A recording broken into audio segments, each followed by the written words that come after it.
À table et zen, second épisode. Bonjour, c'est François. Aujourd'hui, j'accueille Zala, Gaël, Laurent et Ludovic. Et je vous propose un thème autour du second accord Toltec. Quoi qu'il arrive, n'en faites pas une affaire personnelle. La dernière fois, nous avions vu que ta parole soit impeccable afin d'éviter de blesser finalement les personnes avec nos mots.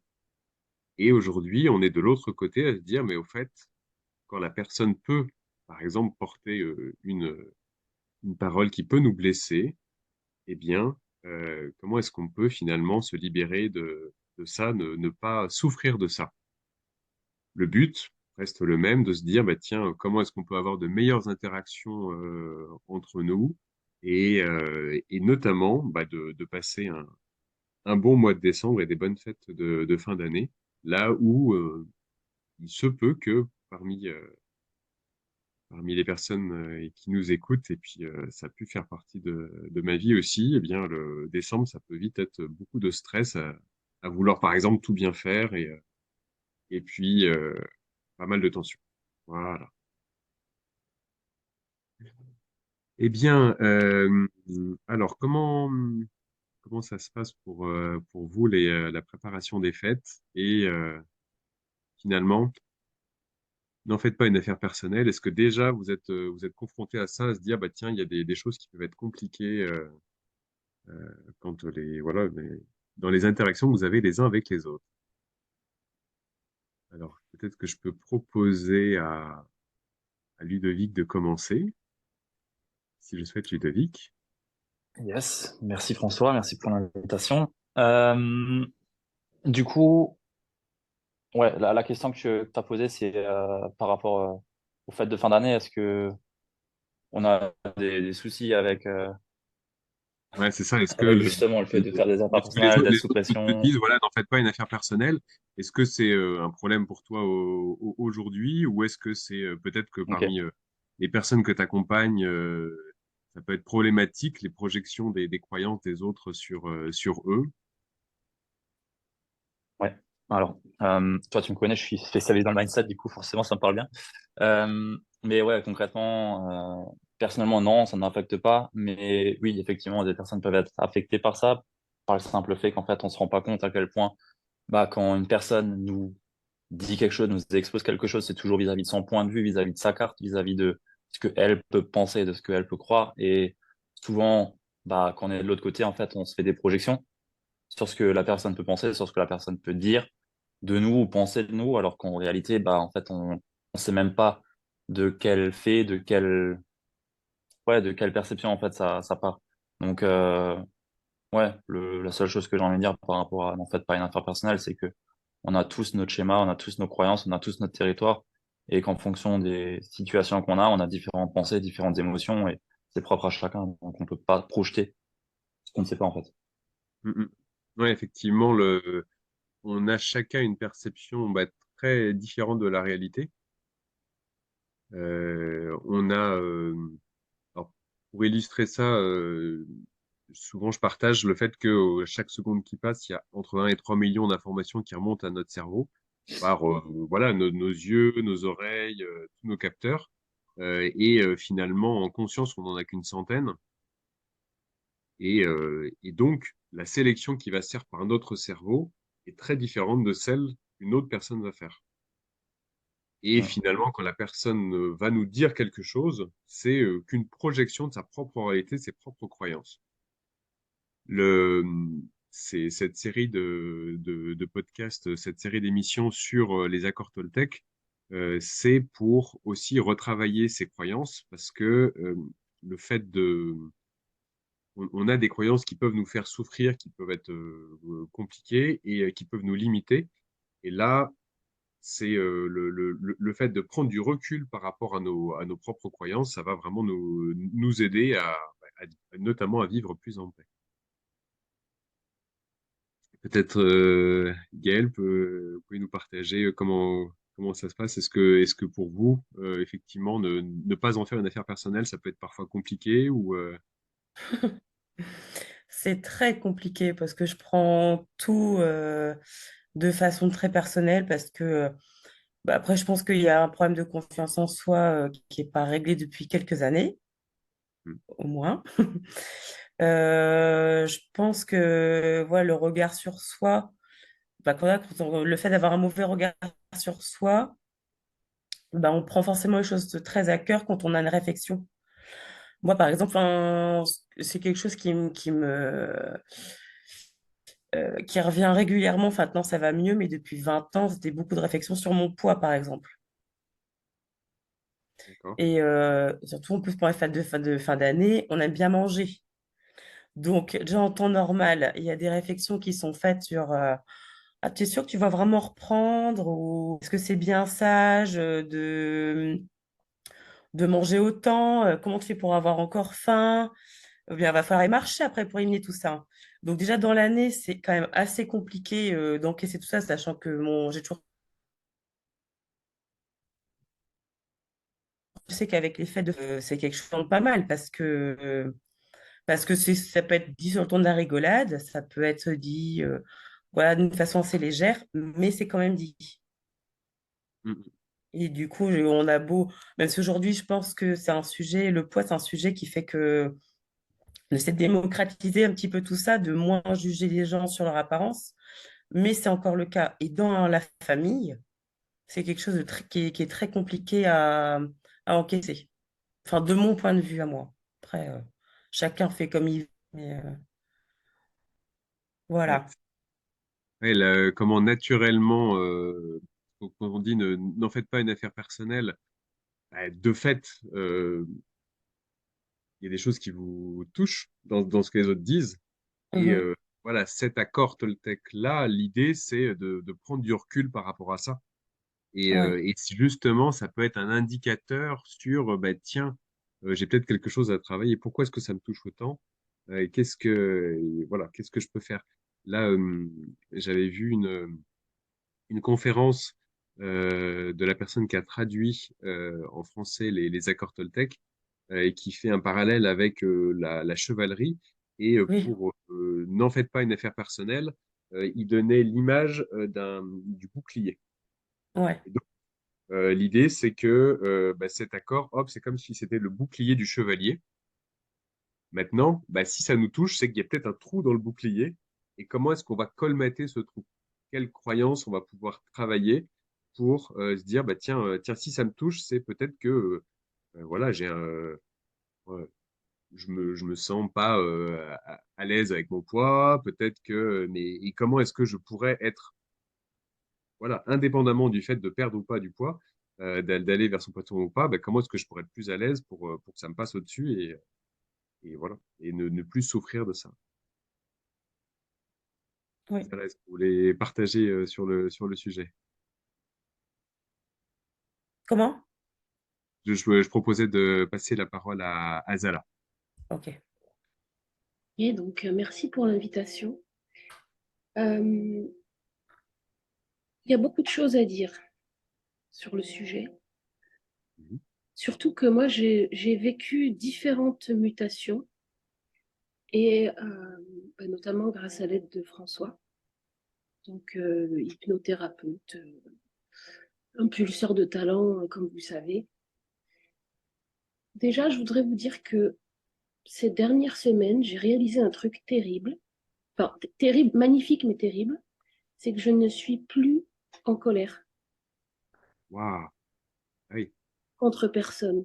L'autre jour, j'étais en insomnie, je me dis, bon, alors je suis fâchée, contre qui je suis fâchée? Est-ce que je suis encore fâchée? Parce que moi, j'ai mené énormément de combats et je ne suis plus en colère. Et quelque part, c'est une approche totalement nouvelle qui fait que, n'ayant plus de colère, en tout cas moins, non, pour l'instant ça va. Aujourd'hui, je suis encore au niveau zéro de la colère. Eh ben, il n'y a plus que de la place pour remplir avec des choses qui m'amusent et qui donnent de la joie. quel Et ensemble. donc ça, franchement, pour ça, merci François. Ce que j'ai observé, donc en fait, c'est ce qui me fait plaisir. Maintenant, j'ai eu au travers de ma vie différentes choses qui m'ont permis de travailler énormément sur est-ce que c'est à moi qu'on en veut, est-ce que c'est contre moi, pourquoi on me dit ça, gna gna gna. Et j'ai développé l'art subtil d'être un porc épique dragon. Pour Et Képic c'est Dragon. vrai que, franchement, ouais. Et je sais très bien, avec ma langue, manier les mots de manière à, en cas de dispute, être pas forcément d'une mauvaise foi exemplaire, mais être, ouais, l'art du combat en matière de débat, franchement, je maîtrise bien le sujet. Ah, on a Et, la rhétorique. ah oui, oui, voilà. Mais même en anglais, alors que c'est pas ma langue maternelle, j'arrive à gagner, hein. C'est pour dire. Mais Et j'ai eu, parce que je suis allée très loin là-dedans, je me suis rendu compte, j'ai eu des compagnons qui m'ont aidé à travailler sur le sujet, à me dire notamment, oui, d'accord, mais ça, c'est toi qui le dis. Sous-entendu, on me tend un miroir en face et là, je vois l'horrible personne que je donne à voir en montrant à quel point j'ai du fiel à revendre. Et ça m'a énormément fait travailler, énormément fait réfléchir. Et j'ai eu énormément d'expériences de coach, notamment avec Margot, qui m'a dit à l'époque, il faut complètement sortir du système des likes ou des dislikes. C'est-à-dire que le jour où le nombre de likes sous un post ne te touche pas, que les commentaires qu'ils soient positifs, comme c'est pas juste décider que les haters ce sont juste des pauvres gars miséreux et que voilà, c'est-à-dire que les félicitations comme Mm. le venin, en fait, ne nous touchent pas plus. Et le jour où j'ai compris ça, au début, je me dis, bah non, c'est quand même bien de se sentir encouragé, etc. Mais à la fin, tout dépend du niveau d'apaisement qu'on a à l'intérieur. Et, euh, et donc, la réponse éclaboussante ou pas qu'on peut avoir en face pour se défendre. En fait. Et il y a un vieux conte de sagesse, mais j'ai oublié le terme qui dit tout est pour le mieux. J'avais un petit peu de mal à comprendre ça, mais qui dit ça aussi, ça passera. Le bien comme le mal, ça aussi, ça passera. Et à Ouais. la fin, apprendre à habiter pleinement son instant présent me permet aujourd'hui donc de ne plus être fâché, de ne plus prendre contre moi les choses qui sont dites, parce que de toute façon, en cas de besoin, je sais me défendre. Mais je pense que l'argument principal que je donnerais est celui que un ami m'avait donné, à savoir, ça c'est toi qui le dis. Ou comme quand ma petite sœur a trouvé une autre petite sœur donc a trouvé un argument imparable en disant à une personne avec qui ça se passe mal, ça peut servir pour Gaëlle par exemple, écoute, je ne t'apprends rien, nos relations sont difficiles.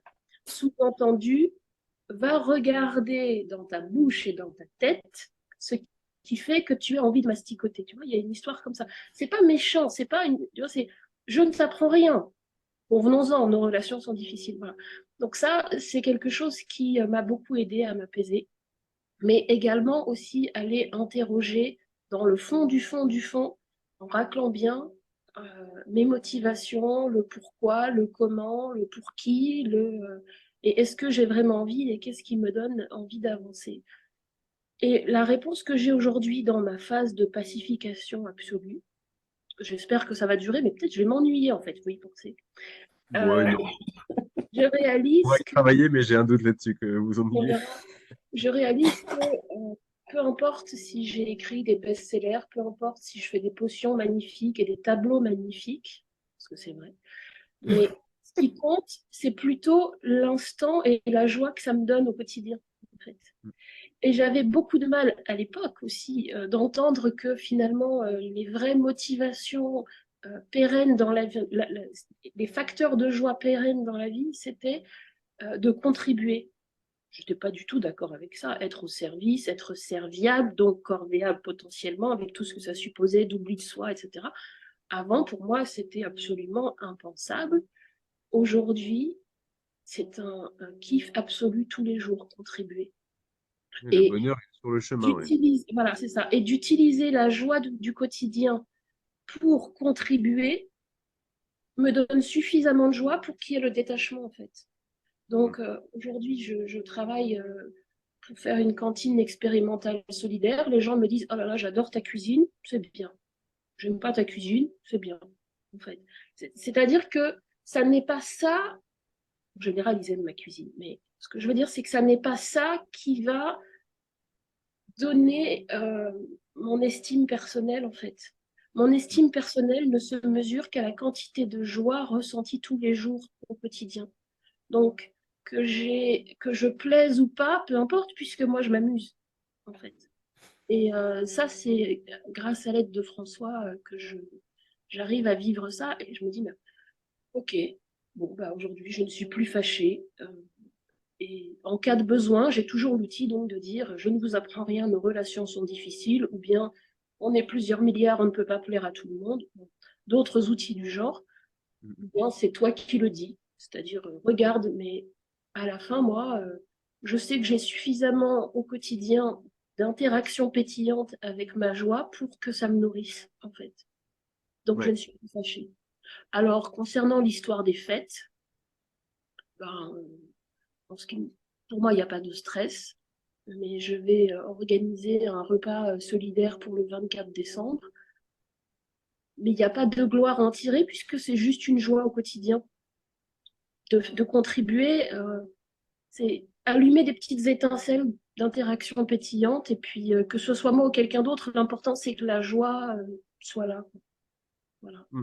Ouais, que vous en ayez, et le fait ouais, d'en Tant avoir, que ça ça se en tourne propage. aussi autour. Voilà. Si ça se propage pas, c'est que la personne ne sait pas lire ma peinture, comprendre ma cuisine ou pas. Et puis après tout, c'est pas vraiment ça. C'est pas des joies durables, les commentaires positifs sur ou les Ouais. éloges en fait, parce que l'éloge qui peut être faite comme la grosse critique n'est qu'en fait que le prisme à travers la personne parle. Mm. Typiquement, quand une personne vous envoie des messages, que ce soit des prétendants potentiels ou des admirateurs de votre travail, où il y a 4 tonnes de cœur, 4 tonnes d'emphase et autres, on se rend bien compte qu'il y a un problème de dosage dans la communication de la personne, mais on peut aussi le voir avec amour en se disant, ça aussi, ça passera, je me souviens être passé par là aussi, ça peut m'arriver encore. C'est juste l'expression d'une interaction en devenir, en fait, d'un affinage. Vous voyez? Voilà, donc c'est pour Oui, ça. c'est ça, on est tous à un niveau d'expression différent. Et moi, alors, je me rends bien compte quand je vois des personnes qui arrivent en colère, justement. Quand elles arrivent en colère, et du coup, maintenant, c'est plus, entre guillemets, ça m'amuse de me dire, tiens, je vais essayer de comprendre bah, qu'est-ce qui se passe. Et puis le fait voilà, d'être très à l'écoute. Oui, tiens, mais qu'est-ce qui vous met en colère, etc. Bah, déjà, de montrer qu'on ne le prend pas pour soi, même si, bah oui, mais c'est toi qui as fait ça. Bah, alors, quel est ton problème? Et puis voilà, on va voir comment est-ce que je peux t'aider. Bah, de fait, ça a tendance à baisser tout ça, quoi, à ce que la situation soit beaucoup plus simple à gérer. Merci, Zala. Bon, alors, je propose de passer la parole à Laurent. Donc, Laurent qui vous propose d'améliorer votre vie naturellement, si j'ai bien compris. Votre vue, oui, naturellement, c'est ça.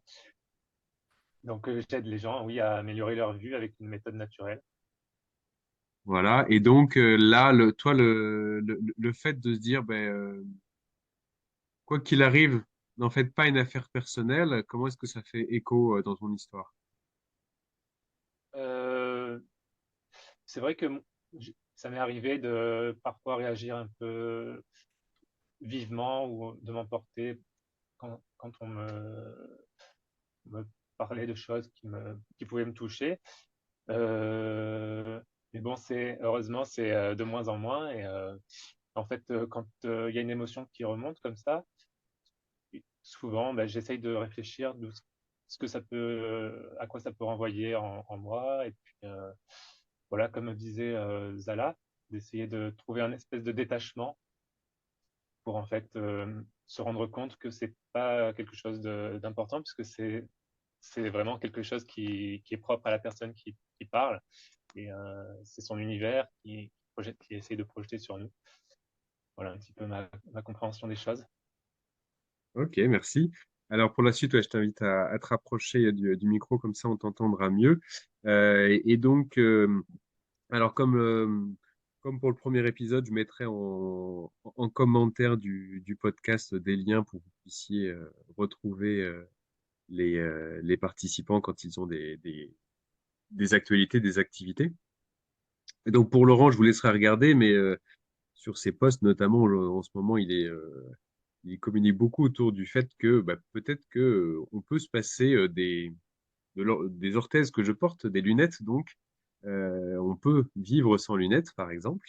Tu me corrigeras si c'est pas tout à fait ça.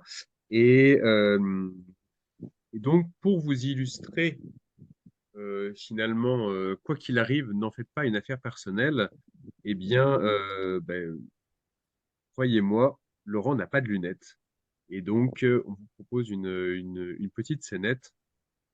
Bon, Laurent, je voulais te dire, franchement, ces nouvelles lunettes ne vont pas du tout, du tout. Alors, c'est bien essayé, François, mais je ne porte plus de lunettes aujourd'hui. Donc, ce que tu dis ne m'affecte pas aujourd'hui. Mais ouais, mais quand même, là, ce rouge, là, autour de tes yeux, non, vraiment, ça va pas, là. Comment ça se fait, là?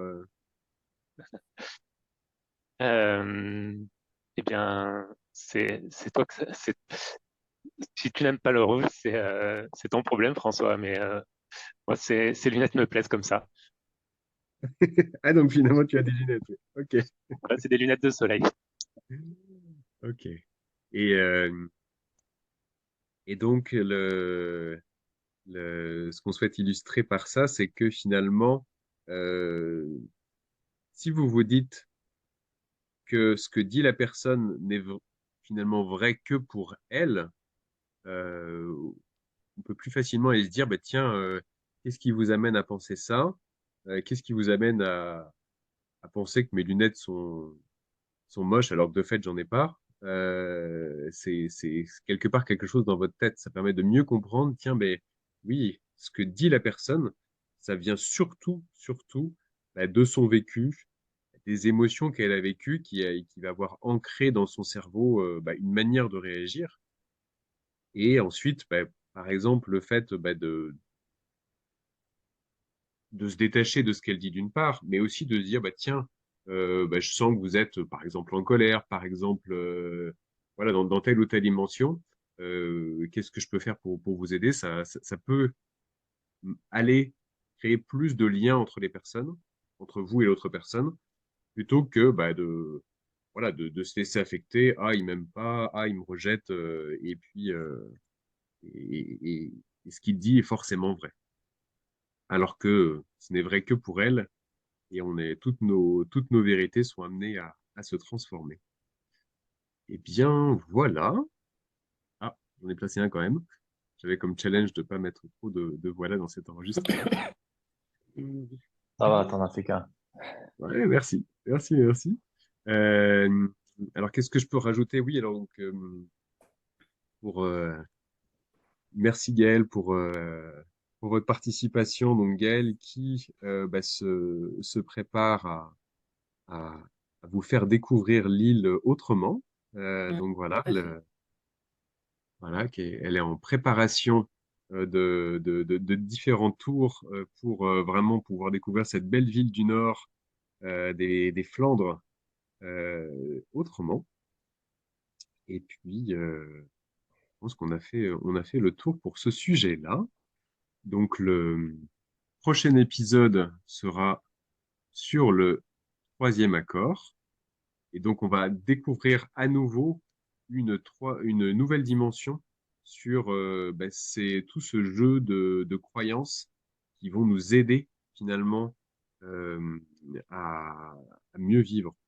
Là, chaque accord Toltec, les quatre premiers, puis le cinquième, permettent de donner une nouvelle, un nouveau référentiel de croyance. Et là, pour le troisième, donc, ne pas faire de suppositions va très bien avec le deuxième. N'en faites pas une affaire personnelle. Là, quand on vous envoie quelque chose, ben, vous pouvez déjà l'esquiver et puis, en tout cas, ne pas le prendre personnellement et ne pas faire de suppositions.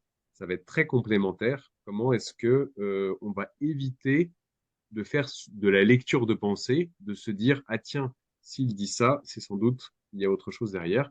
ce qui provoque également beaucoup de souffrance et qui peut beaucoup, beaucoup altérer notre vision de la réalité.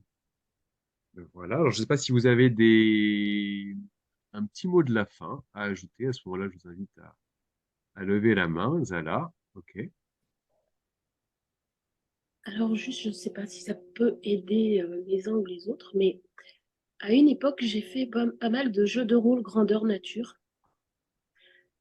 Et ça m'a permis d'apprendre pas mal de choses déjà par rapport au type de personnage que je pouvais choisir, en sachant qu'il y a des scénarios qui sont écrits, mais après on habite librement son personnage. Et ça m'a permis d'aller explorer les émotions et parfois aussi d'aller surjouer certaines émotions ou réactions.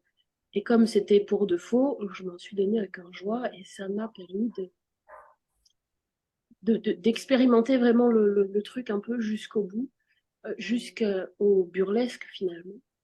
Et c'est la première chose que je voulais dire. Et la deuxième, c'est que quand une personne s'acharne, parce que ça m'est arrivé, et notamment s'acharne à un point où on sent qu'elle veut être morte, et que c'est pas juste une supposition, enfin, physique ou mentale, parce qu'on apprend à se casser un peu. Elle veut votre mort, c'est ça? Ouais. Oui, c'est bien ça.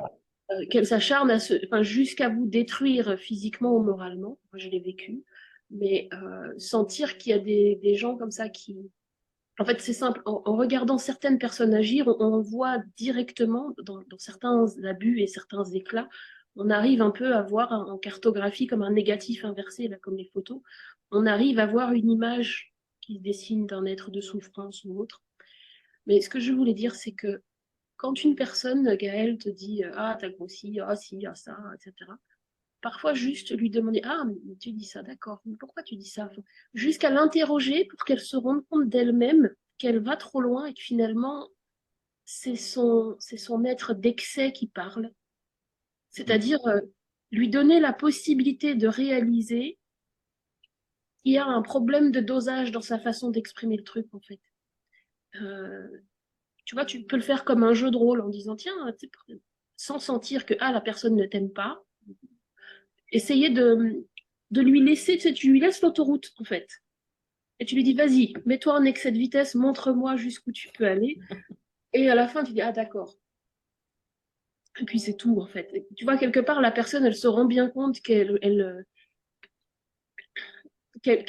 va trop loin et que finalement, ce qui parle n'est pas elle pour toi, et, mais que c'est plutôt qu'elle a une espèce d'acharnement malsain qui est un peu comme moi dans les jeux de rôle, tu vois, où j'ai appris à y aller trop fort et à réaliser que à la fin, c'est du théâtre, en fait. Hmm. D'accord. Merci. Yes. Merci. Eh bien, à très bientôt. Au À revoir. bientôt. Ouais. Au revoir. Au revoir.